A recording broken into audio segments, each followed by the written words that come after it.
ready.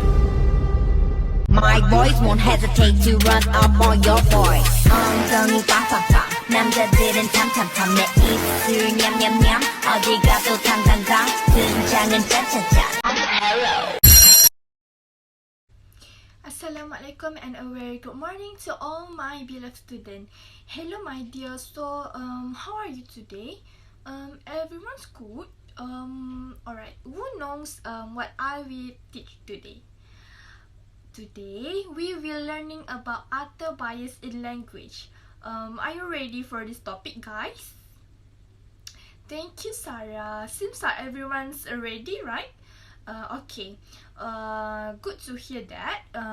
We will start our class with a doa. Anyone? Okay, Adam. Please recite a doa first, okay?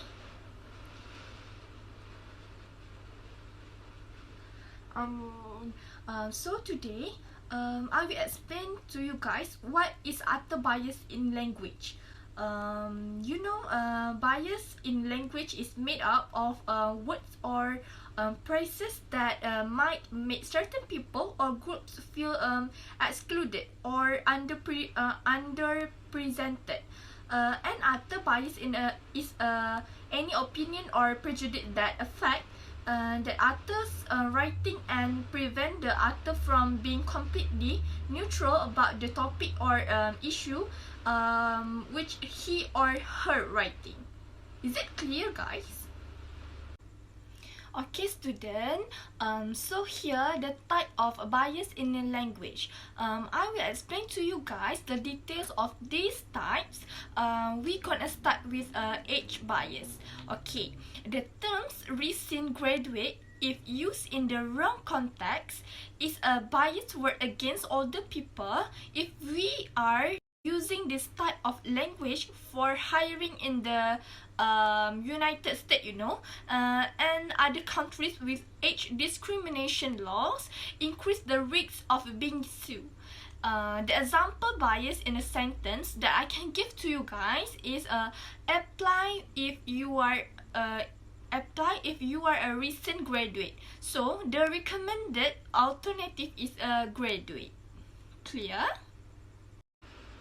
Next, we move to the gender bias, mankind, along with other terms that use the word man, such example man-made and the stock realm, are considered by some to be gender biased language and might make people who are not men feel excluded. So here, my dear student, you cannot use that mankind or man-made, okay? Removing gender biased language and using another word for mankind is more inclusive. You know that? The example of a bias in a sentence is, it is our goals and mission to serve mankind. So, my dear student, who know the recommend alternative that we need to use? Okay, what is it, Zara? Yes, correct. The another word for mankind is humankind or humanity. The third one is mental health bias. What is mental health bias, student? I guess none one of you knows what it means, right?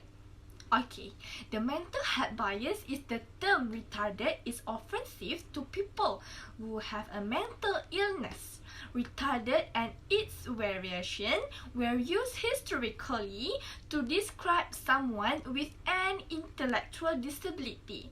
The National Center on Disability and Journalism says the terms mentally retarded, retard, and mental retardation were once common themes that are now considered outdated and offensive.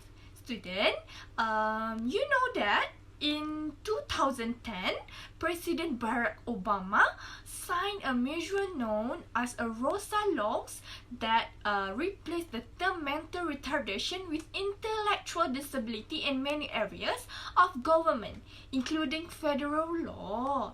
A minimum of 4 years experience working with a retarded individual is an example bias in a sentence. a sentence.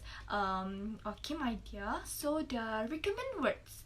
What the word that can we replace it? Anyone know? Or anyone can read my mind? I guess no one know, right? Okay, the word that we can replace is neurodivergent. Assalamualaikum warahmatullahi wabarakatuh. My name is Hazwani Ibrahim. Since Mahfuzah already explained 3 types of author's bias in language, now I will continue explaining about another 4 types. So, the first type that I will explain to you guys is race bias. The word blacklist is one of the example of race bias. Many terms used every day can contain potential bias. Words like blacklist are an example of biased language and imply black is bad and white is good.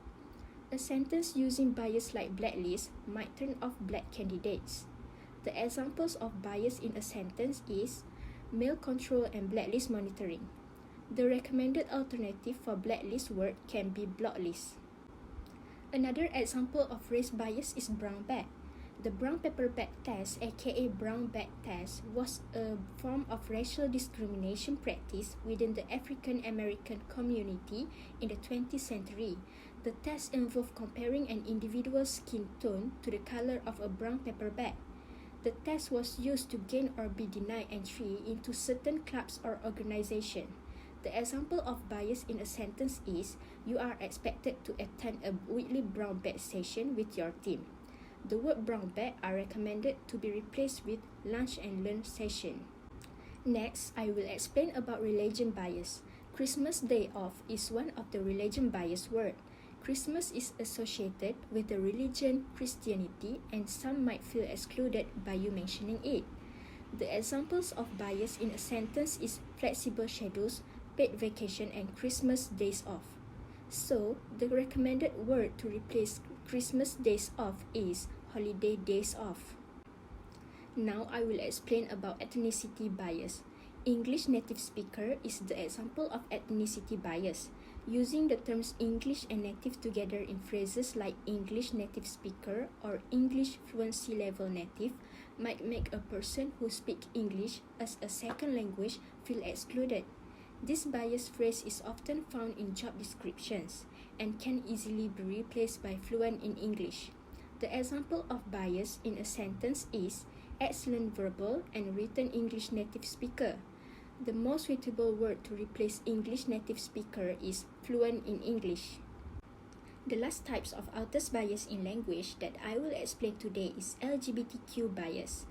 The example of LGBTQ bias is homosexuals or homo. The terms homosexual and homo are considered offensive to many people in the LGBTQ community. The Guardian reported that Dictionary.com's language referring to LGBTQIA people has been revised to change homosexual to gay and homosexuality to gay sexual orientation, with the dictionary saying that changes would put the focus on people removing the implication of medical diagnosis, sickness, or pathology when describing normal human behaviors and ways of being. The recommended word to replace homosexuals or homo is gay person. So, I think that's all from me. I hope you guys are more understand with the types of author's bias in language since I already give you guys some examples. Thank you. Next, what do you guys think that we are going to talk about? Yes, very good. So let's talk about how to avoid biased language. Avoiding biased language is not just something learned in order to be politically correct. Unbiased language sends the message that you are invested in inclusivity. Alright, so the first one is avoid condescending description associated with age. As example, little old lady can be replaced as a woman in her 80s, while an immature adolescent is better described as a teenager or teen. The second one is use the term devout regardless of religion to eliminate bias. In any election campaigns, words referring to politics are full of connotations. Consider, for instance, how the word liberal has been used with positive or negative connotations in various election campaigns that carry words and phrases like radical, left-wing, and right-wing. Consider how your readers are expected to interpret these biased words. Third, use people's first language to center the person, not the disability. Sometimes, writers refer to people using adjectives instead of nouns. For example, someone might write the disabled person which uses the word disabled to describe the person. This is problematic because it reduces the person to that single trait. People descriptor should come after as a part of a complex noun phrase. Instead of the disabled person, writers should use the person with a disability. The tip is to remember to always name the person first. Example of bias: a special education student scored 10 points higher. The correct revision is the student in a special education program scored 10 points higher. The fourth, avoid using words that could associate race with negativity or positive terminology. For example, instead of blacklisted, traditionally negative, or whitelisted, traditionally positive, use terms like blocklist and approved list. The last one is don't let gender assumption creep in, especially when describing roles traditionally held by people of a certain gender. Writers often use pronouns like he or she to avoid referring to people by name over and over in writing. However, sometimes a writer may refer to unnamed people or group of people using these pronouns. When this is the case, academic writers have to ensure that they are not presenting a bias by assuming the gender of the people. For example, when writing about teachers, a writer may find him or herself referring to a teacher as she without knowing the gender of the teacher. To avoid this, either vary the gender used to refer to people, avoid gender pronouns. Example of bias: in her classroom, the teacher must have a management plan. The correct revision: in the classroom, the teacher must have a management plan. How to recognize others' bias in language. First is look for loaded words, words that are charged with emotions, whether positive or negative, that can reveal an other's opinions about his or her topics. Second is watch out for stereotypes. If the others labels an entire groups, the writing is probably biased. The third is notice vague language or generalizations. If others isn't using specific language, this could be an indicator of bias. Next is be on lookout for one-side arguments. If the others present one-side and arguments, his or her writing is probably biased. Last but not least, does the others present facts or opinions? Facts are they telling the truth in their writing, but opinion can be based on feelings, emotions, or prejudice when aren't objective. To avoid you all from getting bored in class, I would like to test your understanding on this topic. Can I? I have prepared an interesting game for you all. I prepared the game as the teaching materials, and I choose flashcard as our games. I name it this game as a Star Wars. The way to play this game is we need to choose the answer provided by shooting our answer's choice. Is it clear, my dear? Okay. Let's see how I play this game. Okay. Then I will give a chance to all of you play this game by your own. Okay.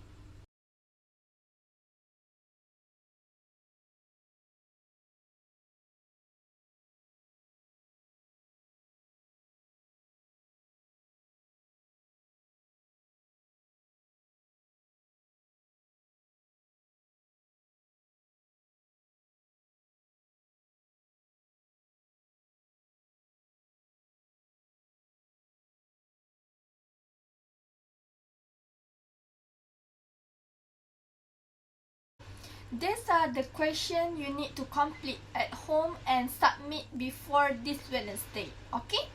I hope you all understand about this topic. Before we end our class today, do you have any question? If you don't have any question, we will meet again in the next class. Thank you for today's class. Stay safe, stay healthy, and till we meet again.